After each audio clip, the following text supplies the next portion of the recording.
Hello students, class 10th. Today our topic is non-metal.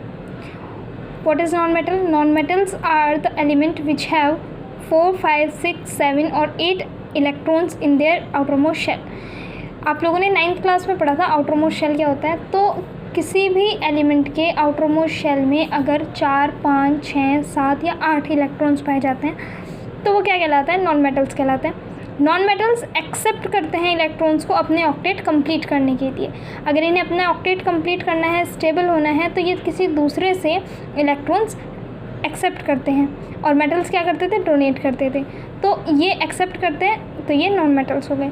Physical properties क्या है non metals की? Some physical properties of non metals are followings. First, physical properties of metal are not ductile. यानी कि जो non metal हैं वो ductile नहीं होते. देखिए, जो आपने मेटल्स की आपने पढ़ी थी, डक्टिलिटी, मेलेबिलिटी और कंडक्टर ऑफ हीट, ये सभी उसके जस्ट अपोजिट हैं. तो नॉन मेटल्स डक्टाइल नहीं होते. Second, non metals are not malleable. वो मेलिएबल नहीं होते, यानी आप उनको हथौड़े से पिटकर एक चादर की शेप में चेंज नहीं कर सकते, एक शीट नहीं बना सकते उसकी. Third, non metals are not conductor of heat इसके अंदर कंडक्ट नहीं होती. अगर आप किसी नॉन मेटल को अगर आप गर्म करते थे तो उसकी दूसरी साइड अपने आप गर्म हो जाती थी. नॉन मेटल में ऐसा कुछ नहीं होता. Fourth, non metals are not good conductor of electricity भी इसके अंदर कंडक्ट नहीं होती. Non metals are not lustrous, इसके अंदर चमक भी नहीं होती है. Non metals are not soundless, अगर आप नॉन मेटल किसी दूसरी चीज़ से टकराओगे तो उसके अंदर आवाज़ उत्पन्न नहीं होती है. अब बात करते हैं हम इनकी केमिकल प्रॉपर्टीज़ की. First, reaction with oxygen. Non metal reacts with oxygen to form acidic oxide और न्यूट्रल ऑक्साइड. ये जब भी किसी भी ऑक्सीजन कोई भी नॉन मेटल जब ऑक्सीजन से रिएक्शन करता है तो वो या तो एसिडिक ऑक्साइड बनाता है या फिर न्यूट्रल ऑक्साइड बनाता है. देखिए, जैसे कार्बन ने ऑक्सीजन से रिएक्शन की तो क्या बन गया? Carbon dioxide. सल्फर ने की, सल्फर डाइऑक्साइड. सल्फर डाइऑक्साइड ने वाटर से की तो क्या हो गया? H2SO3.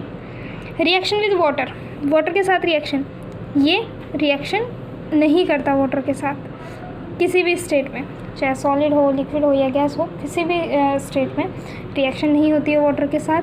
Third, reaction with dilute acid के साथ भी कोई रिएक्शन इसकी नहीं है.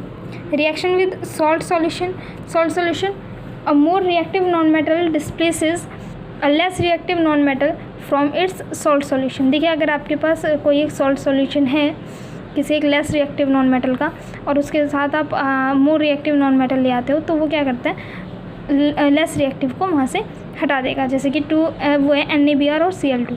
तो Cl2 is more reactive than bromine.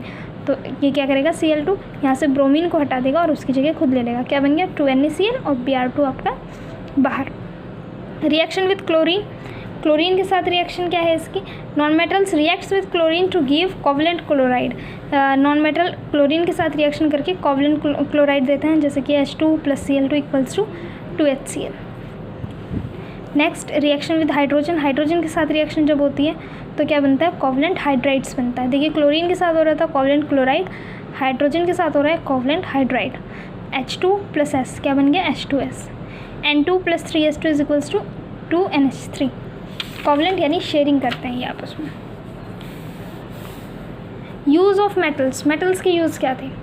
सम जो मेटल्स हैं वो वायर बनाने में काम आते हैं. Some metals like iron, copper use in making utensils and factory equipments. Factory में जो काम करने वाली मशीनें होती हैं वो इन चीज़ों से बनती है, मेटल से. Lead is use in making car की बैटरी बनाने में लेड का यूज़ होता है, जो कि एक मेटल है. Some metals are used for making jewelleries. कुछ जो मेटल्स हैं जैसे कि गोल्ड हो गया, सिल्वर हो गया, ये क्या करते हैं? ज्वेलरी बनाने में भी काम आता है. जिंक जो है galvanising iron to protect its from rusting. Zinc का यूज़ होता है आयरन को रस्टिंग से बचाने के लिए. इसी तरीके से अब नॉन मेटल्स की अगर हम यूज़ की बात करें, फर्स्ट, लिक्विड हाइड्रोजन का यूज़ होता है रॉकेट फ्यूल में. Second, sulphur is used for manufacturing of sulphuric acid बनाने में सल्फ़र का काम होता है, जो कि नॉन मेटल है. Hydrogen is used in hydrogenation of vegetable oil to make ghee. Vegetable oil से घी बनाने के वेजिटेबल ऑयल का हाइड्रोजनेशन करके घी बनाने में किसका यूज़ होता है? हाइड्रोजन का. वो भी एक नॉन मेटल है. Hydrogen is used in manufacturing of ammonia, ammonia में बनाने में भी हाइड्रोजन का यूज़ है। और sulphur is used as fungicide, fungicide के रूप में हम सल्फ़र का यूज़ करते हैं। Last, reaction of metal and non metal, metal और नॉन मेटल की रिएक्शन। जब भी कोई एक मेटल नॉन मेटल के साथ रिएक्शन करेगा तो क्या बनाता है, आयनिक कंपाउंड बनाता है।